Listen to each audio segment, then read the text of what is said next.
KPM. Salam sejahtera, berjumpa kita sekali lagi dalam rancangan Minda Juara. Saya Aruna.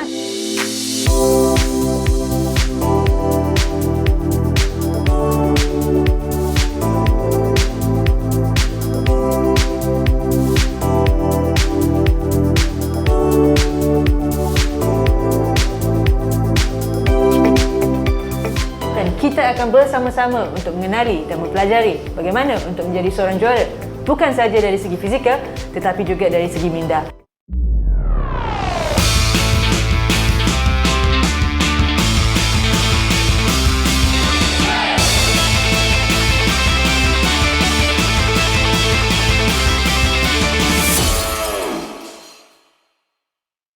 Kita masih lagi dalam series untuk mengenal keperluan psikologi sukan untuk sukan khusus, dan hari ini kita masih lagi dalam sukan raket.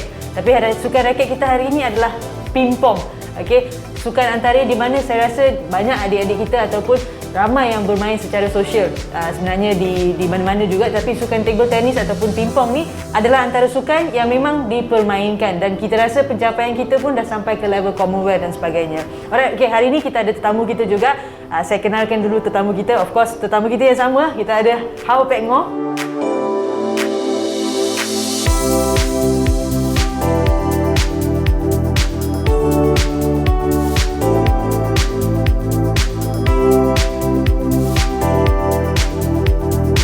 So hari ni kita nak share lebih sikit pasal pingpong, sukan pingpong ni. So ada beberapa nama yang kita memang kenal kan dalam dunia pingpong ni, Karen dan Karen, Ho Ying, Jawan, seperti yang lelaki pula macam nama Muhammad Ashraf.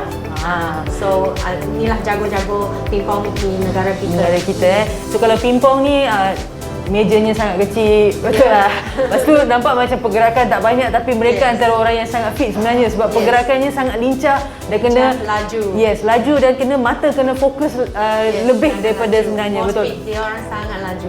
Betul. So kalau let's say kita nak cerita lebih lanjut pasal pingpong ni, kita kena tahu dulu apa pingpong kan. So boleh ceritakan sikit apa tu pingpong? Okay, so sukan pingpong seperti yang orang tahu, main atas satu table, that's why dia call table tennis. Okay. Cara pukulan dia macam tenis, okay, kena drop dekat meja kita sendiri and then drop ke meja opponent. So double drop means fail. Okay, right. Maksudnya dia kena menyentuh, menyentuh setiap sekali, satu bahagian sebenarnya. Betul. Okay, di kawasan meja. So di luar meja dikirakan out. Okay, so game ini akan main 11 point and then also best of 5. Means you kena menang 3 game berturut-turut, ataupun dalam 5 game tu you kena menang 3 kali sekurang-kurangnya. Okay, right. So dapatkan kemenangan. So hampir samalah format dia dengan sukan-sukan raket lain sebenarnya kan. So kalau macam Malaysia, acara dia pun sama juga ke? Kita ada acara-acara? Yes, kita ada acara individu perempuan, individu lelaki dengan bergu perempuan dengan bergu lelaki, dan juga ada juga mixed bergu campuran.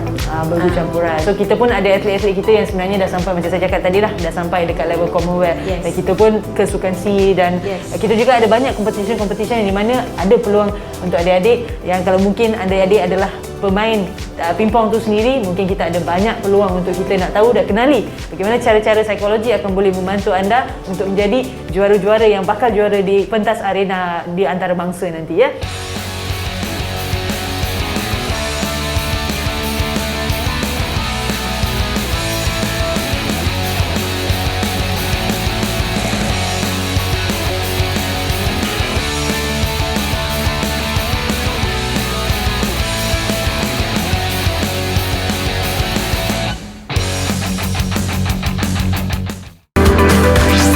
Didik TV KPM. Didik TV KPM.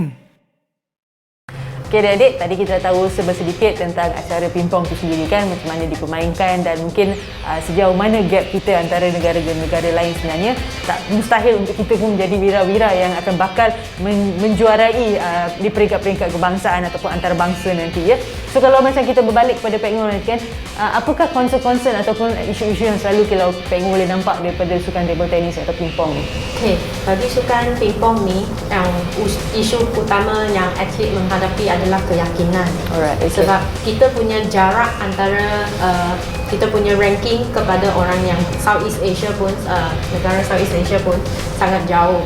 So itu menyebabkan salah satu faktor yang menyumbang keyakinan kita, atlet kita jadi semakin rendah. Betul. Okay. Selain itu pun kita punya kompetensi terhadap kita punya skill level Alright, pun okay. agak satu distance lah. So kita perlukan catch up benda tu, and then boleh dilatih. Betul. Boleh dilatih. Maksudnya keyakinan akan datang dengan kompetensi kan. Kompetensi, Maksudnya bila kita dah betul. tingkatkan kita punya daya efektif kita, maksudnya automatik kita akan rasa confident dan mungkin belum lagi kita nak sampai ke sana lagi, tapi kalau kita bermula daripada hari ini, saya rasa pasti satu hari nanti kita dah boleh catch up dengan negara-negara lain kan. Okey, tadi kita dah cerita pasal concern dan sebagainya. So kalau let's say saya rasa stres dan sebagainya ni antara perkara-perkara biasa akan berlaku kan. So kalau macam untuk keperluan psikologi sukan di mana kita tahu gap kita sangat jauh, di mana kita nak pergi competition ni, kita nak expose ourselves to the technique and everything, tapi kita pun nak dalam into the competition mode dan sebagainya. So macam mana cara keperluan psikologi yang diperlukan? So biasa di bahagian pingpong, sebab kita dah tahu kita punya peringkat antara negara kita dengan negara lain dah jauh. So saya pentingkan training untuk mindfulness kepada atlet-atlet di pingpong. Okay. So atlet pingpong ni, dia orang telah melalui satu series of mindfulness punya training. Okay. Untuk dia orang prepare sendiri untuk ke competition sekarang. So sebelum kita nak ni, mungkin kita nak terangkan sikit apa tu mindfulness. Mungkin adik-adik kita tak tahu kan, sebab mungkin dia biasa dengar, tapi sekarang mindfulness dia ada konsep dia juga sebenarnya. So mungkin Pek Ngo boleh ceritakan sikit. So mindfulness dia start daripada awal 90-an, okay, and then dia sekarang diterap masuk ke dalam sukan. Sebenarnya mindfulness dia penting sebab dia memberi perhatian kepada waktu sekarang. Sebab kita sering kali akan fikir apa yang terjadi lepas, apa yang akan terjadi. Tapi kita jarang-jarang kita akan fokus kepada apa yang akan berlaku sekarang. Betul. So maksudnya kita fikir apa yang alamak ranking saya mungkin tak ada, mesti kena bantai sekejap lagi dan sebagainya. Ataupun untuk adik-adik yang sebelum nak pergi competition pun mungkin kita kata dah tak boleh lah, dah tak menang dan sebagainya. So be in your present. That's the whole idea kan. Kita kena be in the present. Apa kebolehan kita, apa kekuatan kita, apa yang kita boleh buat dengan terbaik untuk menghadapi opponent. So persediaan itu adalah sangat penting. So be mindfulness, be present. So ada tak cara-cara yang selalu Pek Ngo akan lakukan untuk dengan? Biasa mindfulness kita akan lakukan sesi education untuk memberi tahu apa elements yang perlu atlet-atlet mengetahui di dalam mindfulness punya series ni lah. Okay, and then lepas itu kita mindfulness ini berkesan sikit sebab kita akan sambung dengan aplikasinya. Walaupun kita just macam bukan sahaja kita dengar daripada lecture sahaja, kita terus akan apply. So maksudnya bila kita dah ada education to be present, kita nak aplikasikan dalam dunia sebenarnya. Okay, alright. So ada lagi tak aktiviti-aktiviti yang mindfulness? Kalau macam mungkin Pek Ngo boleh share, saya difahamkan Pek Ngo pun banyak yang buat training dengan diorang, di mana kita tahu level stress mungkin agak tinggi untuk mereka dan sebagainya. Kita ada beberapa series yang kita buat dengan diorang, dan ada perubahan sebenarnya daripada score stressful diorang, maksudnya level tu turun dan sebagainya. So being in present sebenarnya banyak membantu kan, betul? Especially untuk adik-adik yang dekat rumah sekarang ni, waktu pandemik ni banyak yang kita tak boleh nak kawal. So sekarang be in present, inilah waktu saya, inilah masa saya, maksudnya apa yang saya boleh buat, betul kan? So apa yang cara yang Pek Ngo boleh ceritakan kepada kita? Di dalam mindfulness ini, the benda yang pertama kita belajar adalah breath centering exercise. So breath centering exercise ini salah satu teknik relaksasi untuk psikologi sukan. So apa perbezaan dia antara mindfulness punya breathing dengan breathing biasa? Okay, mindfulness punya breathing dengan breathing yang psikologi sukan yang biasa kita terapkan adalah berbeza dari segi memberi perhatian. Okay, so be present lah, kita nak balik semula kepada sini. So maksudnya bila kita bernafas dan sebagainya, I want to be here. Yes, kita okey. akan memberi perhatian kepada apa yang berlaku keadaan sekarang. Okey. Kalau saya rasa nervous, I'm being here. Okey. Yes. Kalau saya rasa takut, I'm being here. So kita tarik nafas dengan that perasaan lah. Okey. Itu salah satu faktor yang sangat penting adalah kita kena be in the present. Okey, alright. Okay, and then selain daripada itu, kita juga terapkan nilai-nilai yang seperti penerimaan. Kita terima kita berada dalam keadaan yang stres. Okey, so kita accept lah. Ini Kita situasi. terima Saya rasa situasi mindfulness yang ni memang boleh guna untuk pandemik ni sebenarnya lah. Kita berserah, kita kata terima inilah keadaan Kita saya. terima. Kadang-kadang kita rasa kita terima, tapi sebenarnya kita mungkin suppresskan kita punya tekanan. Maksudnya kita suppresskan, simpan lah, kita tekan. Kita tekan. Kita macam you kata okay, saya means okay. Ah. Tapi sebenarnya penerimaan dalaman kita pun tak selari lagi dengan minda kita. Kita kata okey je lah, on je lah, boleh je lah. Maksudnya kita tak mengetahui apa emosi betul kita ataupun kita tak meluahkan benda tu. Dan seolah-olah kita menerima bukan untuk diri kita, kita menerima sebab situasi sebenarnya. Yes. Mungkin okay, ibu saya suruh macam ni buat, ayah saya suruh buat macam ni, dan coach saya suruh buat macam ni. So Okay. saya ikut saja, tapi saya tak terima dengan cara-cara mereka. Betul. So itu pun cara yang kita akan pentingkan di dalam mindfulness punya training. Selain daripada itu, kita dah boleh kita dah terima, and then satu lagi faktor yang sangat penting adalah kita ada komitmen untuk melakukan aktiviti yang kita perlukan. Okey. So pertama adalah kita berada di sini. Berada Kedua, di sini. saya terima.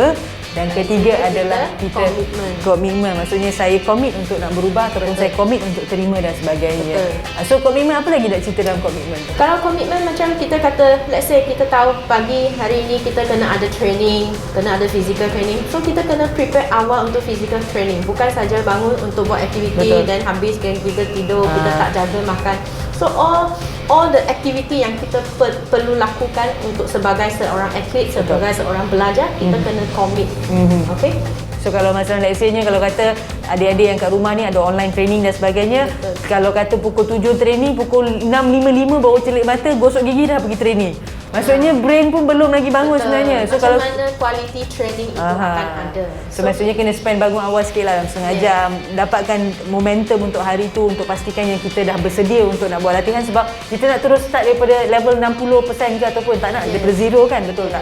Right, okay. So kalau along the way kita akan dapatkan satu character building. Okay. Kita akan build kita punya character sebab kita boleh commit kepada apa yang telah di-plan. Maksudnya perubahan, kita boleh terima perubahan kita, ya. So itu yang nampak perubahan selepas 3 minggu. Kita nampak mindfulness punya program boleh membantu atlet untuk mengurangkan stress level So mereka. maksudnya yang pertama adalah saya tahu saya tengah stres sekarang ni. Saya terima keadaan tu. Maksudnya saya dah saya sedar inilah apa yang berlaku dengan diri saya. So saya terima. Oh, ini yang sedang berlaku dengan diri saya dan saya cuba untuk berubah, saya untuk komit. So benda ni mengambil masa dalam 3 minggu, ya?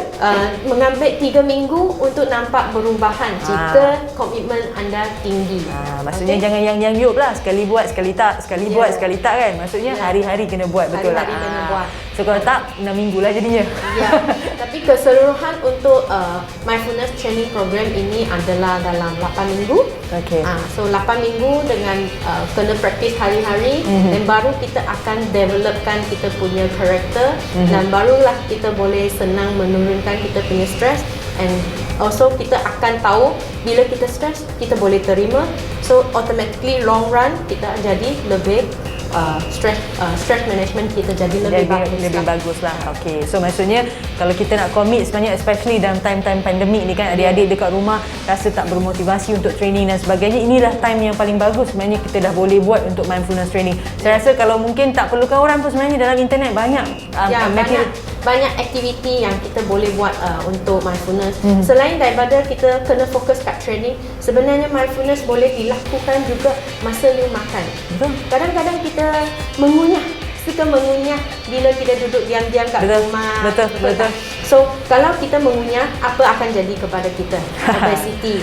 Okay, mungkin kita akan dapat diabetes. Betul. So penyakit-penyakit macam ni akan jadi jika jangka waktu panjang kita tak memberi perhatian kepada apa tingkah laku kita kat rumah. Betul lah. Sebab saya rasa mungkin kalau let's say kat adik-adik kat sekarang pun kat rumah ni pakai makan je, betul tak? Ya, betul. Lepas tu bila dah makan je memang tengok phone ke, tengok TV ke, sambil tengok cerita baru makan. So tak tahu berapa pinggan dah masuk dalam mulut. Mak masak sedap pula tu kan. Lagi masuk. So kita dah boleh predict awal. Maksudnya kita dah boleh be in mindfulness. Kita saya masa makan saya kena sedar berapa portion yang saya makan. Betul. Kalau lapar sangat saya terima, tak apalah, saya boleh makan lebih sikit. Contohnya janganlah kata langsung tak makan, saya makan lebih sikit. Apa komitmen? Larilah lepas tu. Betul tak? Kita boleh makan banyak tapi kita kena follow up dengan action kita. Kita buat exercise yang lebih so that kita jaga kesihatan badan kita. So maksudnya ada cara dia. Kalau nak makan boleh, tapi mesti ada komitmen selepas tu sebenarnya. Tapi apa yang kita selalu buat adik-adik kat rumah, tak apalah makan je lah, esoklah tulat lah kan. Maksudnya kita biarkan bahagian di belakang di mana kita lupa sebenarnya kita ni atlet sebenarnya kan. Betul tak? So especially atlet pingpong, dia kena banyak bergerakan. Walau kalau dia start berat, badan dia meningkat, dia punya strength, ability tak cukup untuk menampung badan dia, injury akan berlaku.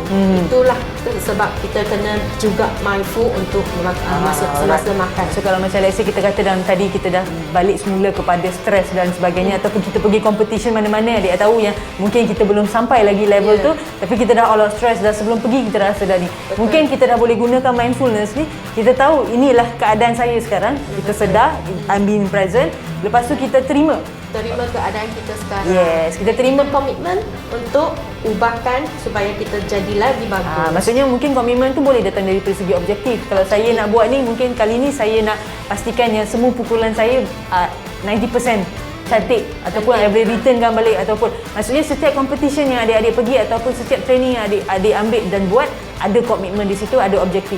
Bila tercapai maksudnya kita be in more in present lah kan. So dia dapat feedback balik apa? I already commit to a change of behaviour. Bila saya dah boleh berubah perubahan saya ataupun tingkah laku saya akan lebih confident. Nampak tak? Dia cycle je sebenarnya. Kita tackle satu akan jadi okey. So yang pasti komitmen tu yang penting kan.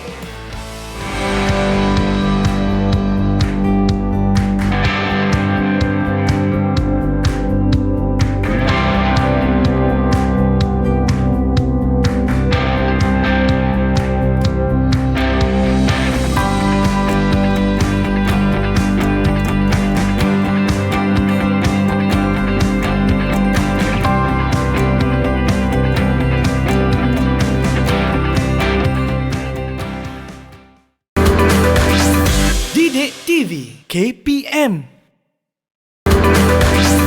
Didik TV KPM.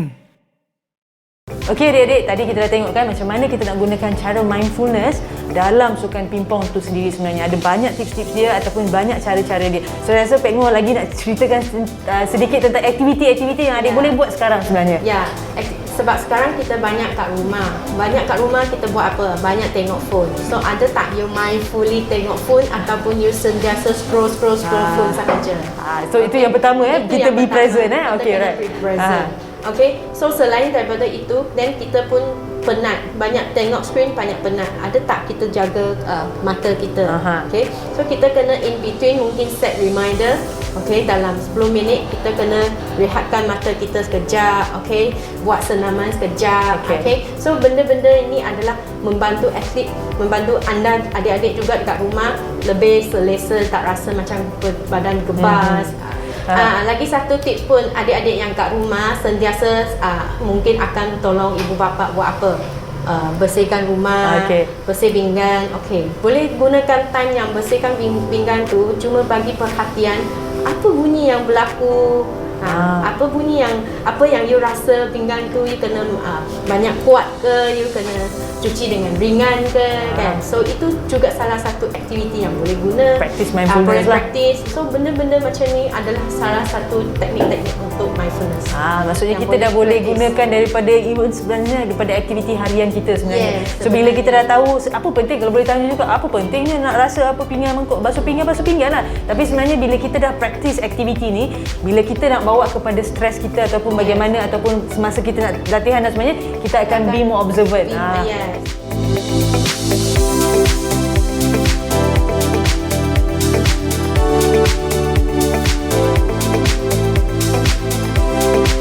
Okey, terima kasih kerana bersama-sama kami dan sehingga kita berjumpa di episod akan datang. Saya Aruna dan ini Pek Ngoh. Ini Minda Juara.